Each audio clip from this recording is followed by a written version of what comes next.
Alors, concernant la qualité de vie au travail, nous avons créé des ateliers. Des ateliers spécifiques, plus axés sur le bien-être et la détente et la qualité de vie au travail, donc c'est intéressant. On sait que ces ateliers agissent en faveur de l'entreprise puisqu'ils permettent d'avoir des salariés et des employés épanouis et qui vont donc pouvoir augmenter la rentabilité et l'efficacité au sein de l'entreprise. Surtout depuis le Covid, on s'aperçoit que beaucoup de gens ont axé leur priorité de vie sur leur bien-être plutôt que sur le travail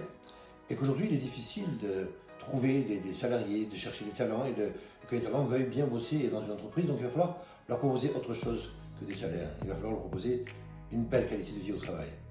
Et dans ces ateliers, effectivement, il va y avoir toute la partie bien-être, détente, mais aussi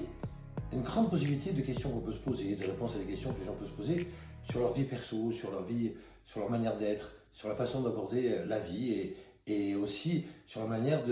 d'interagir dans l'entreprise. Et je crois qu'il y a des belles réponses et des belles questions et vraiment c'est des ateliers qui sont vraiment très très intéressants pour l'entreprise et qui vont permettre de réduire des maladies socio-professionnelles, d'augmenter un petit peu la compétitivité, la productivité, l'efficacité, permettre la cohérence aussi de groupe, c'est important la cohérence de groupe, et permettre donc de ce fait que les gens soient heureux au boulot aussi. Parce qu'il est intéressant que les gens sachent aussi, donc que ces salariés sachent aussi que bien souvent on parle de reconnaissance, la reconnaissance au travail, et c'est pas tout. La reconnaissance ne peut satisfaire qu'une partie des gens. Il y a beaucoup de gens qui ont juste besoin d'être importants dans un groupe, d'avoir sa place, pas juste être reconnu.